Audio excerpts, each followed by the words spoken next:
Hello and welcome to my review of the Technoarcheologist for Adeptus Mechanicus for Warhammer 40,000 from Games Workshop.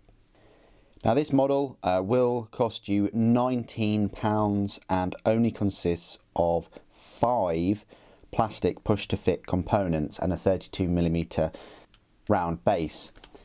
If this model looks familiar, it's because you've been staring at a picture of him for over the past year in your Adeptus Mechanicus codex, thinking to yourself, when on earth are they going to release this cool looking Adeptus Mechanicus miniature that I've never seen before? Because if you're kind of quite new to the hobby and to this faction, you might have missed his initial release in the Blackstone Fortress escalation box set, like DLC kind of add-on pack for Blackstone Fortress game that came out 2019. If you got the codex last year in 2021, you may well have missed his release sort of the 2 years before.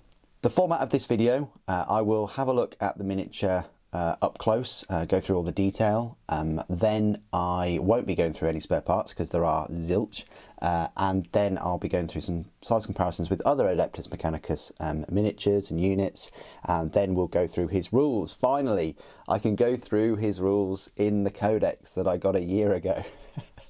I had hoped that he was going to be released shortly after the codex, or even alongside the codex, because if you remember, I don't think there were any new miniatures really, other than maybe the Skitaris Marshal, maybe.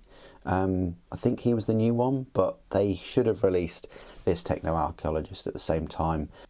I have hope that the other miniatures in that set, like the Servitors and the Crusader and things, might be released separate. I mean, they did release some, you know, they released the Chaos Cultists separately from the set, but they didn't release the heroes, which is a bit of a shame. And now we've got this Technoarcheologist 3 years later. Anyway, I should stop banging on about that. Let's have a look at the Technoarcheologist model himself. He's all right. He was fine to put together. No big issues. You're going to have a few mould lines, especially around the, you know, the sort of servo arm and things. That's the nature of Adeptus Mechanicus miniatures. You know, if you're thinking about getting Adeptus Mechanicus, then mould lines are part and parcel of them, because they are kind of smaller miniatures and there's a lot of detail on these Adeptus Mechanicus, a bit like Sisters of Battle, or, you know, Adeptus Sororitas.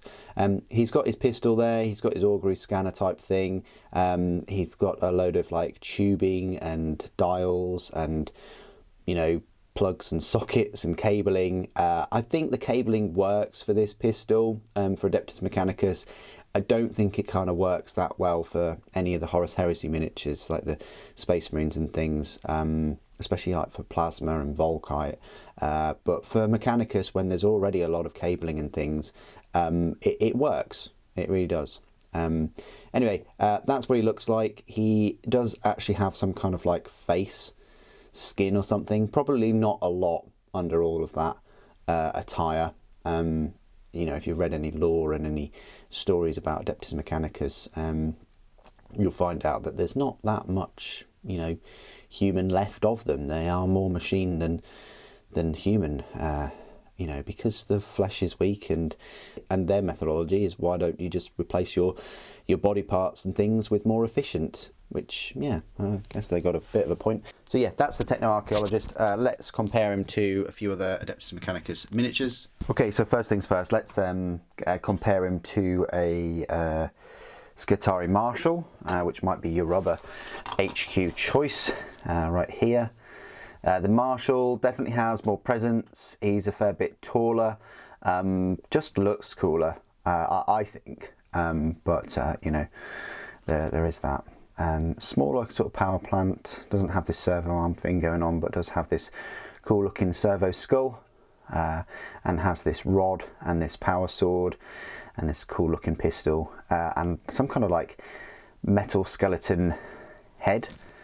It looks, yeah, rather than this hooded dude with big boots, this one, yeah, looks great. So yeah, there you go, that's the Marshal. We've also got just a normal Skitarii Ranger, which I think that this Technoarcheologist would work well alongside. He's a bit bigger, a bit taller, but the hoods are the same. So, you know, it's like a little narrative mission, going out and hunting, you know, rare artifacts and knowledge and things. I think he would work quite well with a group of Rangers, although the size difference is quite considerable between both of those, probably because he's got massive boots.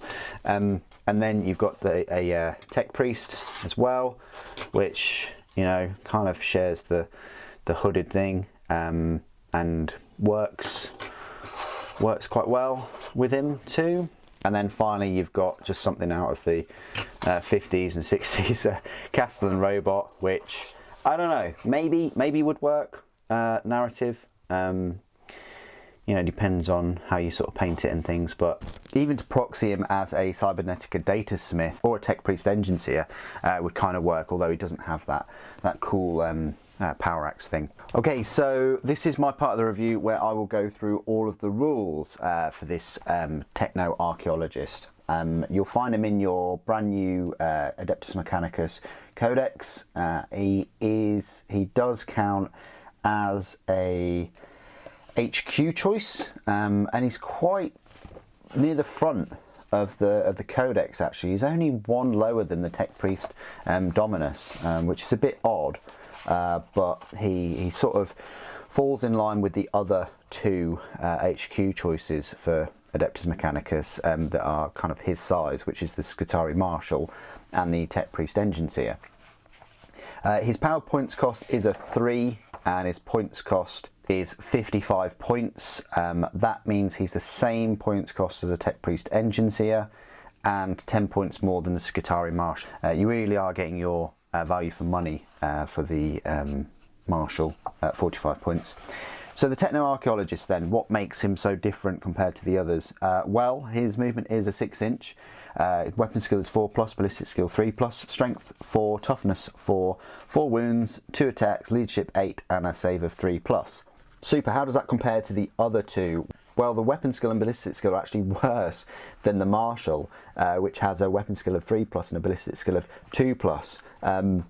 However, the Technoarcheologist is stronger and tougher with that strength 4 and toughness 4, has the same number of wounds, has 1 less attack, and actually has a better save, has a 3+ save.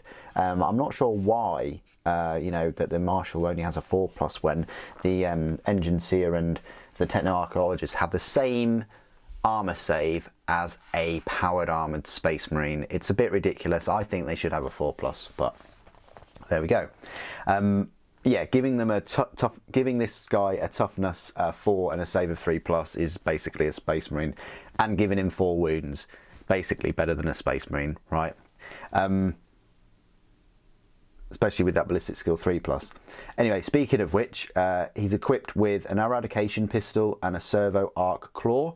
The eradication pistol, it has 2 profiles.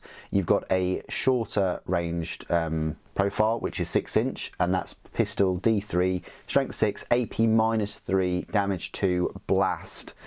And then a longer ranged weaponry, I mean 12 inches isn't that long, but you know, pistol D3, strength 6, AP -2, damage 1, blast. So you can go for that extra 6 inches and have less armor penetration and less damage, or you can go for a shorter range and have more armor more penetration and more damage.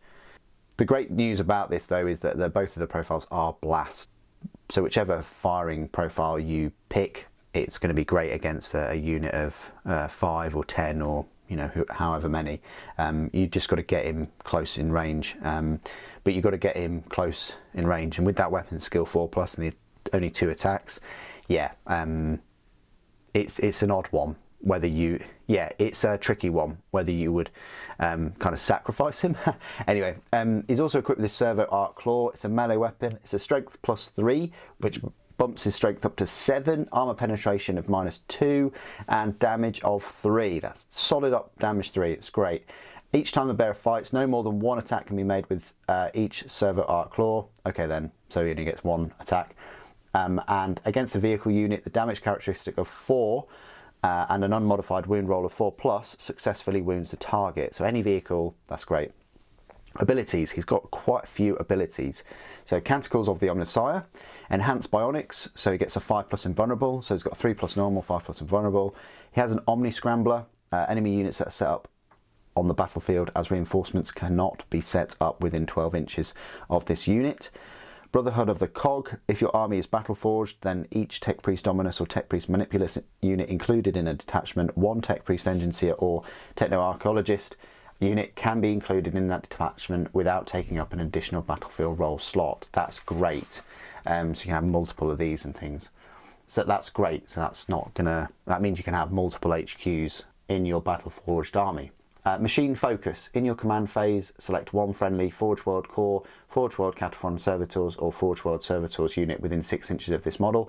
Until the start of your next command phase, if that unit has Cataphron Servitors keyword, it can perform actions as if it had the infantry keyword. That's absolutely brilliant. While that unit is performing an action, it can make range attacks without that action failing. Master of Machines. At the end of your movement phase, this model can repair 1 friendly Forge World model within 3 inches of it. That model regains up to D3 lost wounds. Each model can only be repaired once per turn. Keywords: Imperium, Adeptus Mechanicus, Cult Mechanicus, Infantry Character, Doctriner, Assembler, Tech Priest, Technoarcheologist. So there you go, a lot of abilities, this Technoarcheologist. You really need to be on the ball and be aware of these different abilities as you're using this unit to get the most out of him. You know, he's 55 points, he's not really expensive. His pistol has could potentially have 3 AP -3 damage to blast shots, which is quite nice. His Servo Arc Claw, again, it's nice to get that 1 extra attack. I would go after vehicles with him. I can just imagine him running after like a rhino, just with that Servo Arc Claw, like kind of a pincing movement with electricity sort of vibing off it as he's trying to pinch the rhino to like disable it or something. And also it's nice that you're getting that Omni Scrambler so that you know, reinforcements can't sort of deep strike near you, well, not that close to you. So how I would use him, I mean, he's great for servitors. So you want to pack it, you want to have a few servitors around him. He does the usual repairing of machines. He won't take up the HQ choice in your battle forged army, unlike the Skitarian Marshal. But the Tech Priest Enginseer has that same ability too. Compared to the others, I think the Marshal has a worse long range and melee weapon, and you couple that with the Marshal's worse strength and toughness, and worse standard save makes him less useful unless you're running rangers. And the Enginseer, it's great if you've got Castellan robots. It's like an auto include, buffing their attack hit rolls by 1. So he's another focused Adeptus Mechanicus HQ unit that you can pick depending on your battle forged army composition. Other than that, I think he's quite a cool looking miniature. What do you guys think? Please do put your thoughts and opinions down below of the Technoarcheologist. Thank you ever so much for joining me today. Thank you for watching. The Enginseer protects.